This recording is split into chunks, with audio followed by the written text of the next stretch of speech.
Ako po masaya na malungkot kasi masaya kasi hanggang dulo nilaban po ng team yung nakakaya po namin. Talagang pinagtiyagaan po namin. Tapos malungkot naman po syempre kasi nag-end na po dito yung journey ko sa NCAA.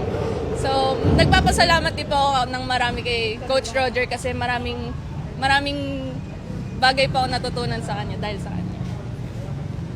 Same as Kat, sinabi nga po ni Kat na masaya ako. Nagaya po. Masaya ako kasi andun, nakita naman po natin na nilaban ng team, nilaban po namin. Then, nalulungkot ko kasi ito na yung last namin, wala nang next pa, sabi nga ni Coach. Then, yun po.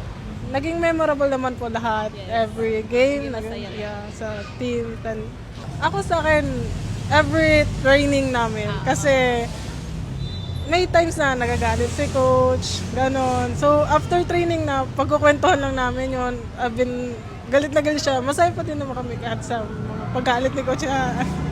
Si Mustina, yung everyday training namin kasi masaya siya na mahirap, na nakakaiyak kasi kahit araw-araw ka magrereklamo sa paensayo ni coach, masaya pa rin naman. Ganun. Kasi nagbubunga pa rin naman po yung mga paghihirap tsaka yung iyak araw-araw. Unang-una po, nagpapasalamat muna ako kay Lord na natapos ko po yung journey ko dito sa NCAA ng masaya. Pangalawa po, sa teammates ko po, masaya yung araw-araw na training natin, magkakasama sa dorm. Tapos pangatlo po kay Coach. Coach, maraming salamat po sa mga turong binigay niyo po sa amin.